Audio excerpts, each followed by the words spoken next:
Buenas noches, mi nombre es José Cuauhtémoc Chávez Muñoz. Bienvenidos a esta primera sesión del módulo de Derecho Procesal Administrativo y Fiscal.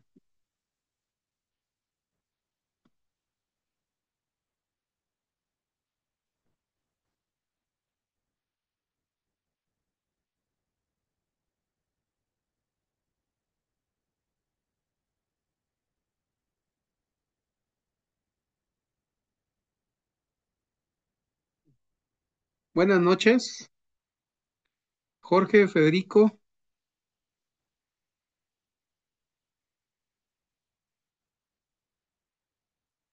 Vamos a dar unos segunditos en lo que se incorporan los compañeros e iniciamos. Vamos a dar unos segunditos. Gracias, buenas noches.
Bueno, pues buenas noches de nueva cuenta. Bienvenidos a esta primera sesión síncrona del módulo de Derecho Procesal Administrativo y Fiscal. Hoy, miércoles 29 de octubre del 2025, siendo las 9 de la noche. Eh, Bienvenidos, Jorge, Federico. Buenas noches. Me permito presentarme. Mi nombre es José Cuauhtémoc Chávez Muñoz. Soy asesor en este módulo de Derecho Procesal Administrativo y Fiscal. Soy asesor en este módulo de Derecho Procesal Administrativo y Fiscal. Como les decía, soy licenciado en Derecho, tengo la maestría en Derecho Civil, tengo maestría en Derecho Constitucional y en Derecho Administrativo. Trabajé como abogado general de la Universidad La Salle. Eh, Tengo 25 años como catedrático universitario en la Universidad La Salle, en la Universidad Virtual del Estado de Guanajuato, en la Universidad de Guanajuato, en el Instituto de Justicia Administrativa del Tribunal de Justicia Administrativa, eh, en la Universidad La Salle en Cancún, Universidad La Salle en Salamanca, y bueno, pues he colaborado para la Universidad La Salle y en la Universidad Virtual del Estado de Guanajuato. En el sector público me he desempeñado tanto en la Secretaría de Gobierno como secretario particular del Secretario General de Gobierno, como asesor jurídico con 3 gobernadores en el despacho del gobernador, como secretario técnico del gobernador, también aquí en el estado de Guanajuato. También me he desempeñado como magistrado del otrora Tribunal de lo Contencioso Administrativo y también fungí como magistrado propietario de la cuarta sala del Tribunal de Justicia Administrativa. Actualmente soy magistrado en retiro del Tribunal de Justicia Administrativa del Estado de Guanajuato y bueno, considero que tengo los elementos que permiten hacer ese análisis de lo que es el derecho procesal administrativo y fiscal. Y bueno, pues el motivo de esta sesión es precisamente para dar la bienvenida y la coordinación académica nos pide que realicemos esta presentación. Le reitero, mi nombre es José Cuauhtémoc Chávez Muñoz y seré su asesor en este módulo de Derecho Procesal Administrativo y Fiscal y nos pide que le solicitemos a cada uno de ustedes, quien así desee hacerlo, que se puedan presentar, que rápidamente nos puedan comentar algún aspecto que ustedes quieran compartir, no sé, su trabajo, su nombre, a lo mejor algo que los motive a estar cursando esta licenciatura en Derecho, algo muy, este, puede ser personal o no que nos quieran compartir. Y bueno, pues para explicarles a grosso modo el funcionamiento de este módulo. No sé si quieran compartir algo, Jorge, Federico, Daniela, Janet.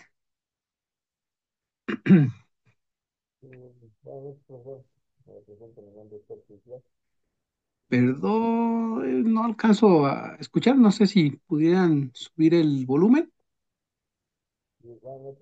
Jorge. Y me encuentro, digamos, actualmente ahorita ya cursando con esta materia y pues sí, mi ideal es concluirla, ya que mi propósito es agregarme a una asociación civil para poder ayudar a personas escasos recursos en asuntos legales. Muy bien, Jorge, muchas gracias por compartirnos esto, bienvenido. Adelante, Eric.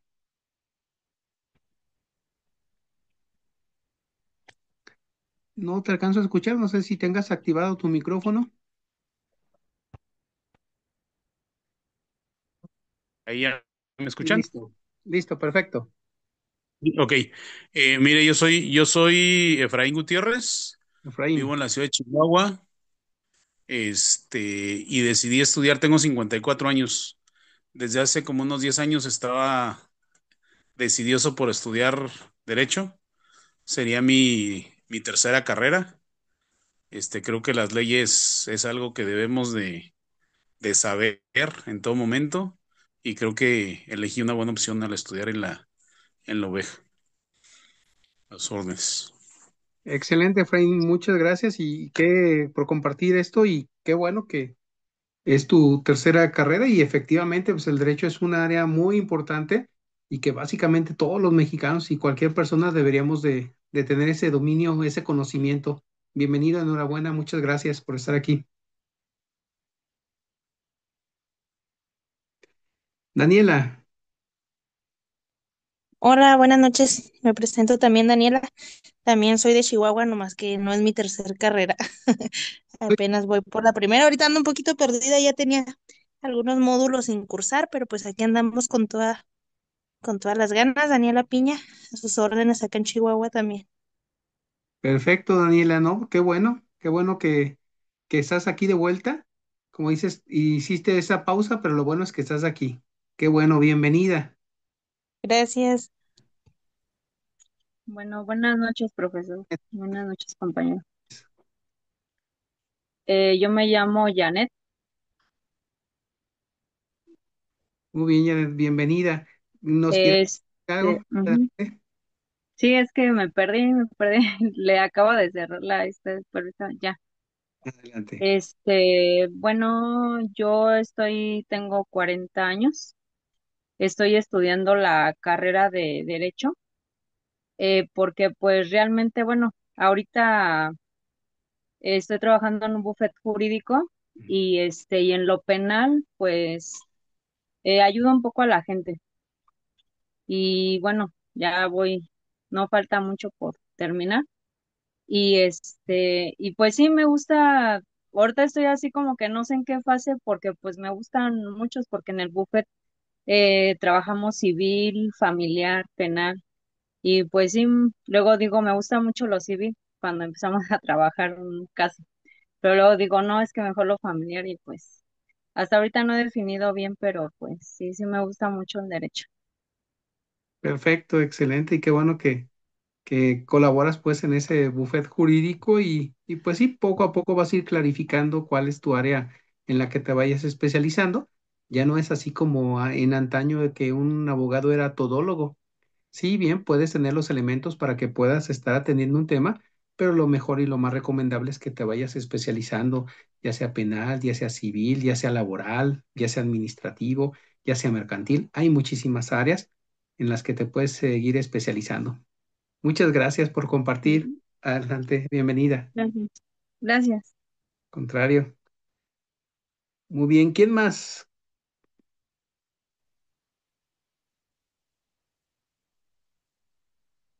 Janet, Raín, Jorge, Daniela, Federico.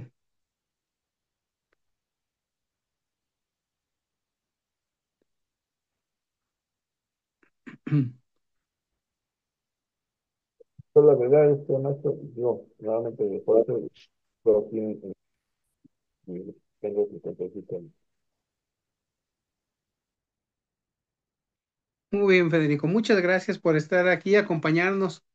Este, pues bueno, como les decía, nos pedían pues la coordinación que el asesor se presentara. Como les dije, bueno, pues yo soy abogado, tengo un par de maestrías y bueno, pues me he desempeñado en el sector público y me he desempeñado también en la judicatura como magistrado propietario en un tribunal de lo contencioso administrativo y en el Tribunal de Justicia Administrativa.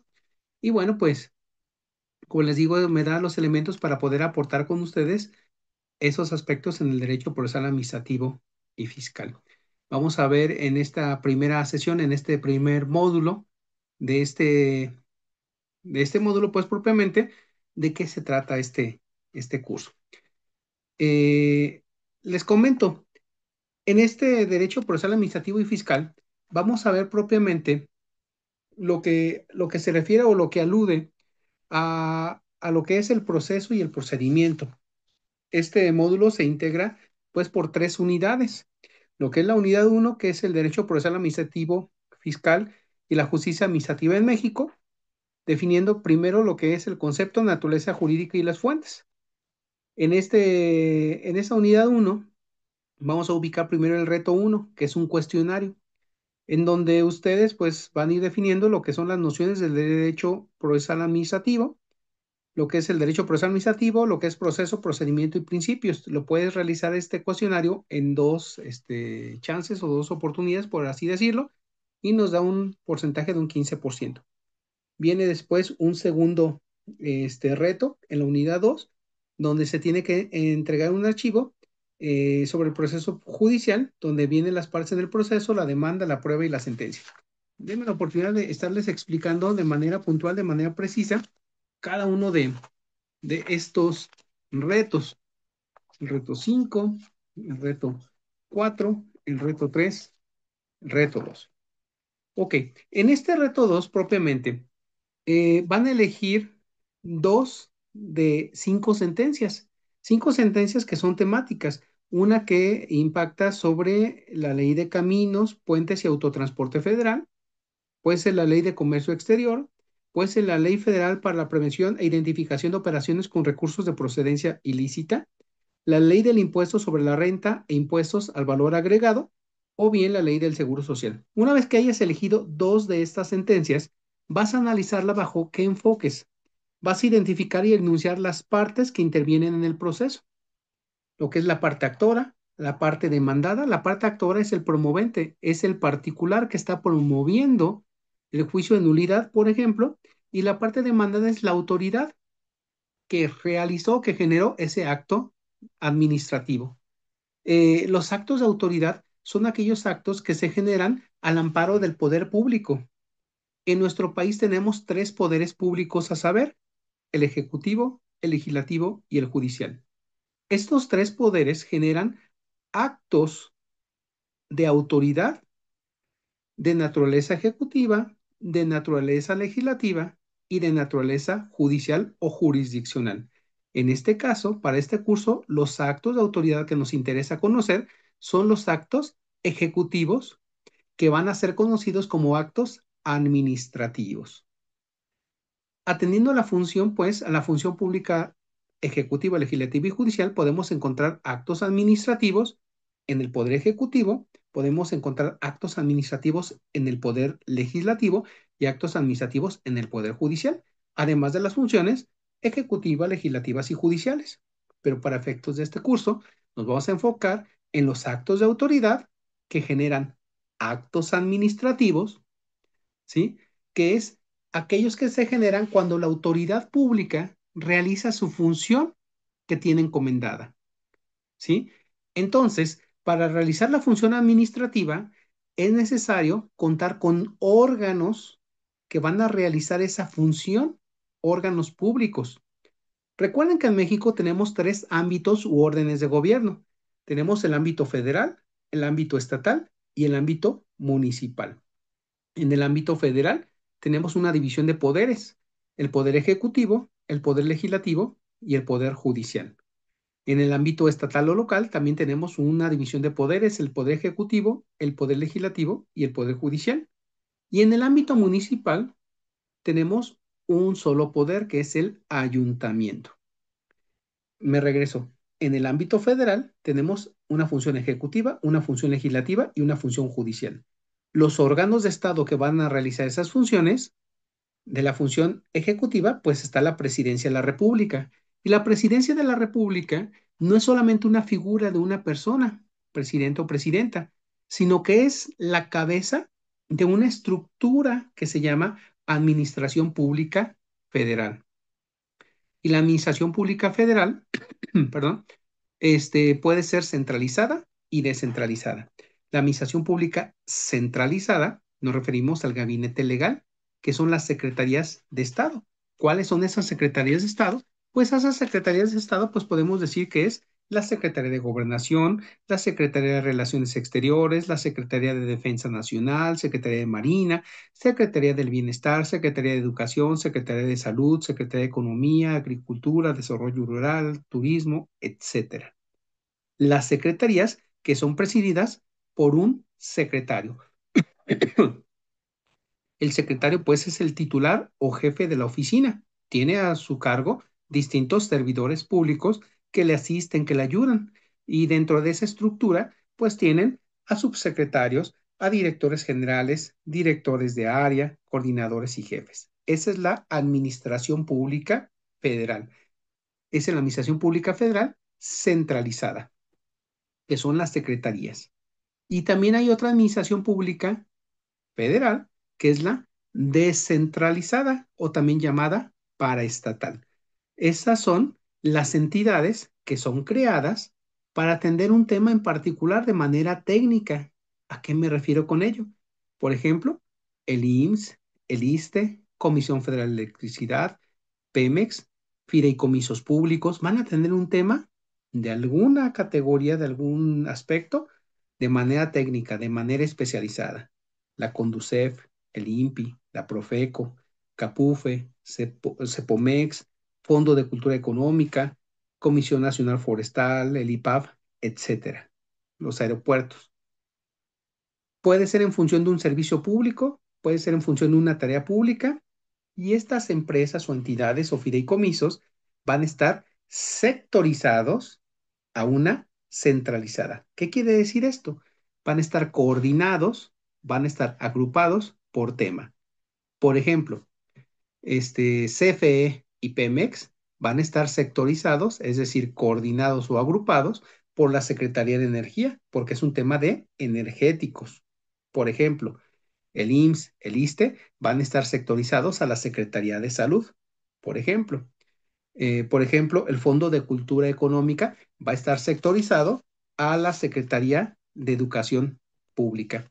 Entonces, para que podamos conocer lo que es el derecho procesal administrativo y fiscal, debemos de conocer cómo está estructurado el poder público, cómo están estructurados los tres órdenes de gobierno, para que ubiquemos que hay tres órdenes de gobierno: el orden federal, el orden estatal y el orden municipal. En el orden federal que hay una división de poderes, ejecutivo, legislativo y judicial. Y en el ejecutivo, la figura de la presidencia de la República, entre otras cosas, es la titular de la Administración Pública Federal, que puede ser centralizada, las secretarías de Estado, gabinete legal, o descentralizada, las empresas, fideicomisos o entidades que también se les llaman empresas paraestatales. ¿Sí? Lo mismo ocurre en el aspecto federal o en el ámbito local, perdón, el ámbito local o estatal. Un ejecutivo que es la gobernadora o el gobernador, que es titular de la administración pública, ya no federal, sino estatal, y también tendría sus gabinete legal y gabinete ampliado, sus secretarías, secretario de gobierno, secretaria de educación, por ejemplo, de Guanajuato, secretaria de salud, por ejemplo, de Guanajuato, etcétera. Y además una administración pública descentralizada. Por ejemplo, las clínicas, los hospitales, las entidades recaudadoras de impuestos, etcétera. Y también existe un poder judicial así como a nivel federal, también a nivel estatal. A nivel federal lo encabeza la Suprema Corte de Justicia de la Nación, que actualmente se integra por 9 ministros de la Corte, por tribunales colegiados de circuito. Ustedes han escuchado que de circuito, ¿qué es eso de circuito? El territorio nacional se divide en espacios geográficos, entidades federativas. Por cada una de las entidades se determina un circuito. Entonces, es como tribunales colegiados estatales, digamos. Así como los diputados, que a nivel federal son 500 diputados y de los cuales, de esos 500, 300 son de mayoría relativa, que se eligen en 300 distritos electorales uninominales. ¿Qué quiere decir? Que cada uno de esos 300 diputados se elige en un espacio geográfico que se llama distrito electoral. Pues de la misma manera, los tribunales colegiados de circuito son tribunales colegiados en un circuito en particular. Por ejemplo, el primer circuito es la Ciudad de México, el 16º circuito es el estado de Guanajuato y así sucesivamente. ¿Sí? Entonces, a nivel federal, ejecutivo, legislativo y judicial, el ejecutivo es la presidencia de la República con una administración pública federal, centralizada y descentralizada, lo que es el gabinete legal y gabinete ampliado. A nivel estatal o en el ámbito estatal o local también llamado, tienen una gobernatura. El gobernador o la gobernadora es titular de la administración pública estatal. Hay un poder legislativo local, que es un Congreso del Estado. Aquí en Guanajuato, por ejemplo, son 36 diputados, 22 de mayoría, 14 de representación proporcional, o también llamados plurinominales. Cuando a nivel federal tenemos dos cámaras, Cámara de Diputados y Cámara de Senadores. 300 de mayoría, 200 de representación proporcional para hacer los 500 diputados. 128 senadores, 64 de mayoría, 32 de representación proporcional y 32 de primera minoría. A nivel local solamente hay un Congreso del Estado. ¿Y a nivel municipal qué hay? A nivel municipal no hay división de poderes. Es un solo poder llamado ayuntamiento. En el ayuntamiento encontramos las funciones del Estado, función ejecutiva, función legislativa y función judicial. Se van a realizar a nivel municipal o en el ámbito municipal, pero no hay división de poderes. Es un solo poder, que es un órgano colegiado llamado ayuntamiento. En el caso de la Ciudad de México está en un proceso de transición, no tienen un gobernador, tienen un jefe de gobierno, no tienen presidentes municipales, tienen alcaldías, 16 alcaldías que están vinculadas con lo que eran las delegaciones. ¿Sí? Están en un proceso de transición para convertirse en el estado número 32. Bueno, pues es importante que conozcamos toda esa estructura porque esa estructura va a ser la que va a generar los actos de autoridad. Y entonces es importante que conozcamos las autoridades, de qué ámbito son, para ver si es un tema federal, si es un tema estatal o es un tema del orden municipal. De tal suerte que si es un tema federal, pues va a haber leyes federales que le aplican. Si es un tema estatal, pues hay leyes estatales o locales que le aplican. Y si es del ámbito municipal, pues va a haber leyes u ordenamientos municipales que le aplican.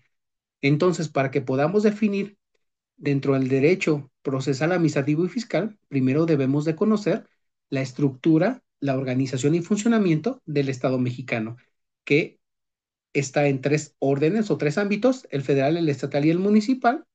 Hay una división de poderes en el ámbito federal y en el ámbito estatal, y hay una división no hay una división de poderes en el ámbito local. En ese tenor o en este orden de ideas, eh, pues es necesario que conozcamos pues cómo está esa estructura de la administración pública federal porque van a generar actos de autoridad. Y el acto de autoridad pues tiene que cubrir ciertas características o ciertos requisitos para que sea válido. El órgano de gobierno que va a realizar la función debe de tener la competencia y el servidor público adscrito a ese órgano de gobierno va a tener la atribución. Entonces, por ejemplo, el tema de la seguridad vial. Quien tiene la competencia es la dirección de tránsito. Quien tiene la atribución es el elemento de tránsito. Por ejemplo, quien tiene la competencia en materia de salud, pues es la Secretaría de Salud. Quien tiene la atribución, pues es los médicos o los paramédicos o las personas que colaboran. ¿Por qué? Vamos a pensar, que tú vas circulando en tu vehículo y de repente una persona con un chaleco de una dependencia te hace el alto. Pues bueno, por cortesía o por temor o por lo que tú quieras, te detienes y entonces te dice la persona, ciudadano, lo detuve porque vi que iba a exceso de velocidad. Ah, pues muy bien, dígame, ¿y usted quién es? Pues yo soy inspector de mercados y le voy a poner una multa por transgredir las normas de seguridad vial. Muy bien. Nada más que hay un pequeño detalle. Su área de mercados no es competente para revisar el tema de seguridad vial y para determinar en su caso si hubo un exceso o no de velocidad. Tú no tienes la atribución porque tú eres un inspector de otra área, no es un elemento de tránsito. Luego entonces, ni tienes la competencia porque no perteneces a una dependencia que sí tuviera la competencia, ni tienes la atribución. Luego entonces, el acto de autoridad que tú generarías porque eres un servidor público estaría afectado de validez. Por lo tanto, podría decretarse nulo. Es importante entonces, con esto que quiero hacerles que reflexionen, que hay que primero identificar, pero para poder identificar hay que primero conocer cómo está la organización, estructura y funcionamiento del Estado mexicano, de la entidad federativa y de los municipios, para que conozcamos, pues, cuáles son las competencias que tienen cada una de las dependencias, cuáles son las atribuciones que tienen los servidores públicos y que también podemos ubicar que existen ordenamientos del orden federal, ordenamientos del orden estatal y ordenamientos del orden municipal. Obviamente, quienes tienen mayor jerarquía, pues es lo federal, por encima de lo estatal y por encima de lo municipal. Y el texto que está por encima de todos, pues es la Constitución General de la República, la Constitución Política de los Socios Mexicanos y desde luego los tratados internacionales que fueron suscritos y aprobados en armonía con la Constitución General de la República. No sé si esté claro, si los esté confundiendo, si tengan alguna duda, algún comentario. Janet, Sandy, bienvenida. Perdón, no te había podido dar la bienvenida. Adelante. No sé si tengan alguna duda, alguna pregunta. ¿Cómo van? De momento, bien. Muy bien, Jorge. No sé si esté quedando claro o si esté siendo muy revoltoso. No, profesor, sí está quedando claro, gracias. Muchas gracias, Efraín. Todo bien, muchas gracias. Janet, todos, gracias a todos. Entonces, es importante, como les decía, primero conocer esos aspectos para que podamos identificar lo que son los actos de autoridad para que después podamos estar demandando la nulidad, ¿sí? El acto de autoridad tiene ciertas características. Yo en este programa, de este módulo, les voy a estar compartiendo, además de la información que viene en el material, material adicional, material complementario. ¿Para qué? Para que podamos identificar cómo se estructura el poder público en México, para que podamos identificar lo que son los actos de autoridad, lo que son los actos administrativos y también, entre otras cosas, lo que se refiere pues a la procedencia o en su caso la nulidad o anulabilidad de los actos para que sea válido o para que sea existente. Eso lo vamos a encontrar, por ejemplo, en la Ley Federal del Procedimiento Administrativo, en la Ley Federal del Procedimiento Contencioso Administrativo o en el Código de Procedimiento y Justicia Administrativa, en donde vamos a encontrar, pues, cómo determinar la nulidad. Vamos a suponer, por ejemplo, que tú, decides ampliar tu casa, vas a techar la cochera y encima de la cochera, pues vas a construir una recámara de acuerdo con por ejemplo, la normativa en materia de desarrollo urbano, por ejemplo, eh, para efectos también de que puedas estar tributando un impuesto que es del ámbito municipal, que es el impuesto predial, por ejemplo, pues tienes que sacar una licencia de construcción e incluso si en la cochera quieres poner un negocio, pues también necesitas obtener una licencia de uso de suelo para que tenga un uso comercial y entonces tengas que estar cumpliendo con los requisitos. Vamos a pensar que tú cumples con los requisitos y la autoridad, sin argumentación, sin fundamentación, te niega ese permiso. Entonces puedes tú demandar la nulidad de esa negativa. Hay un principio que es por demás importante, que se llama el principio de legalidad. El principio de legalidad, entre otras cosas, nos dice lo siguiente. No sé si hayan escuchado de este principio de legalidad. ¿Alguno de ustedes ha escuchado de este principio de legalidad? Janet, Daniela, Federico, Jorge, Sandy. ¿De cuál, perdón, dijo maestro? Perdón. El principio de legalidad. Sí, No. en las lecciones yo lo escuché, de hecho venía una pregunta en el cuestionario, pero o sea, ahorita no recuerdo exactamente. Muy bien, sí, es Sí, muy importante. ¿Alguien más tiene por ahí alguna idea de este principio de legalidad? sí, yo venía en el apartado de los principios del procedimiento, Ajá. y habla en el 2.5, dice, de acuerdo con Rodríguez, 2001, el principio de legalidad se relaciona con el hecho de que el procedimiento debe encuadrarse en un marco de respeto absoluto a la norma jurídica, en virtud de que en la medida en lo que el órgano jurisdiccional se apega a las normas del orden jurídico, el procedimiento estará investido de legitimidad. Este principio es uno de los vectores del procedimiento en atención a que de él se desprende la validez jurídica de un proceso judicial.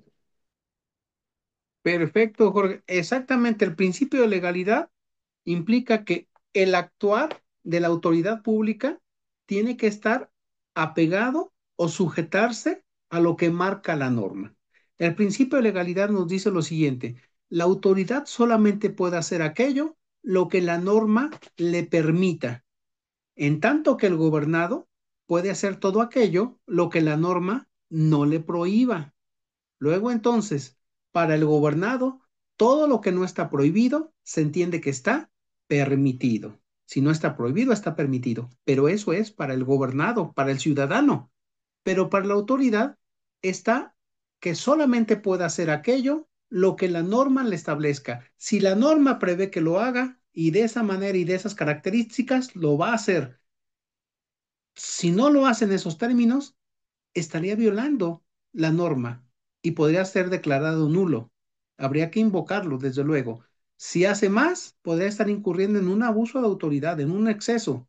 Si hace menos, podría estar incurriendo, desde luego, pues también en alguna responsabilidad de naturaleza o de orden administrativo. Hay un marco que regula el actuar de los servidores públicos y existe una responsabilidad de los servidores públicos. Pueden incurrir en una falta grave, en una falta no grave, incluso una responsabilidad patrimonial. ¿Sí? Yo recuerdo, me tocaba también como magistrado resolver temas de responsabilidad patrimonial, desde cosas tan simples de que iban personas circulando en su vehículo, de repente pasaba el vehículo por una calle y en esa calle había un bache y ese bache ocasionaba que se le dañara el neumático, que se le dañara el rin, que se le dañara la suspensión, pues entonces ellos demandaban la responsabilidad patrimonial del Estado. ¿Por qué? Porque hubo en ese nexo causal, dejaron de hacer lo que le correspondía como autoridad. Y el dejar de hacer, por ejemplo, dejar de dar mantenimiento a las vías de comunicación, pues generó una afectación al patrimonio. Y entonces entablaron un juicio de responsabilidad patrimonial. Claro, habría que determinar el nexo causal, es decir, acreditar que la afectación al vehículo fue derivado de ese bache en el que cayó, de una vía pública que se generó ese bache por la falta de acción de parte de la autoridad que debió de haber realizado esa reparación de ese bache.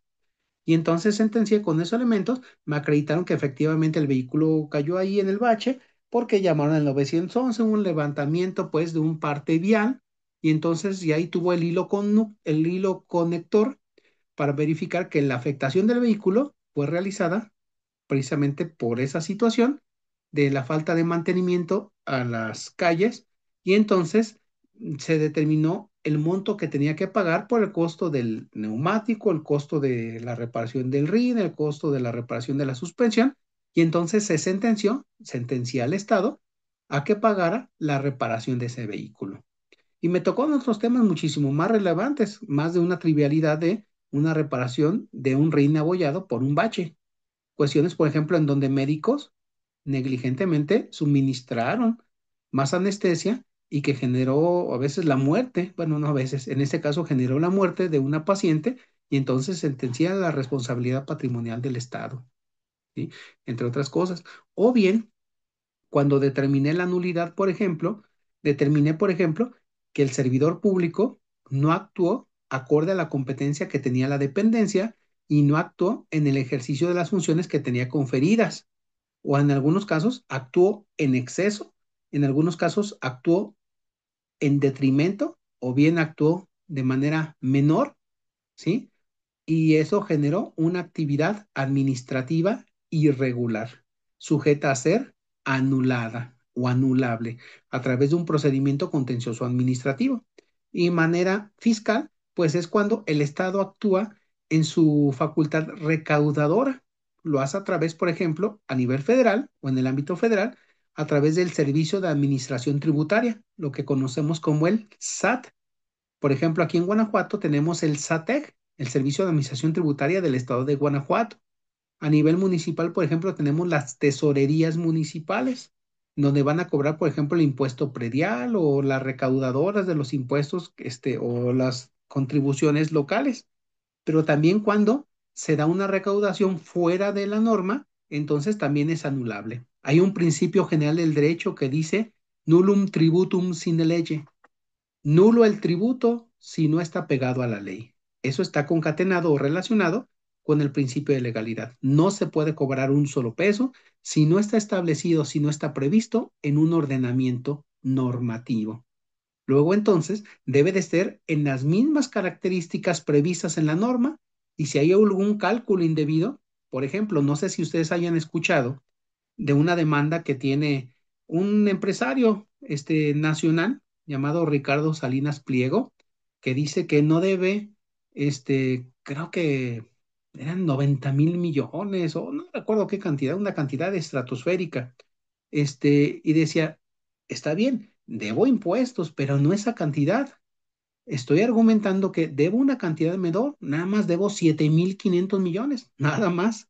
Es una cantidad fenomenal, es una cantidad extraordinaria, de cualquier manera, pero dice, pero eso es lo que yo debo. Omití pagar porque hubo una discrepancia a la hora de estar revisando, pues, estados financieros, a la hora de estar enterando los impuestos que debía haber pagado.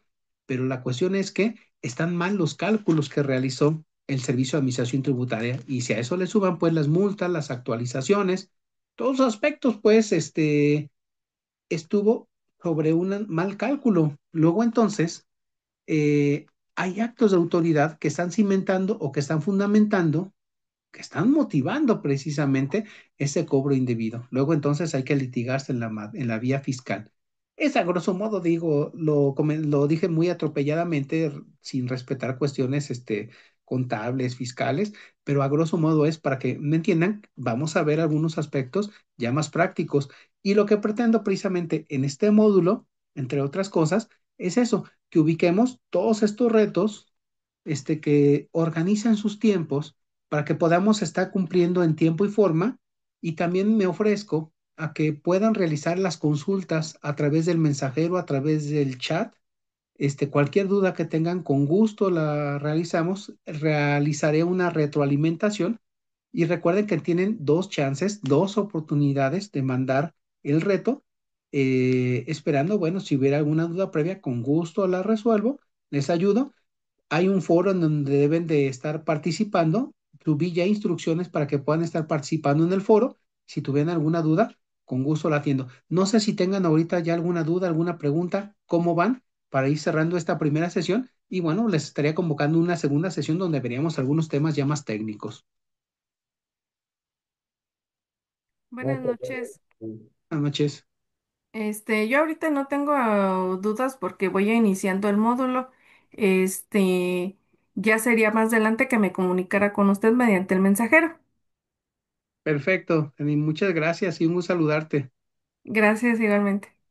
Gracias. Profesor, Sí, en mi caso yo sí siempre tengo el problema de que el foro regularmente se abre la segunda semana y se supone que es para estar ahí intercambiando comentarios entre todos, pero sí. regularmente le ponen una fecha de entrega al trabajo del foro que es de 4 o 5 días de foro y se me hace muy poquito tiempo.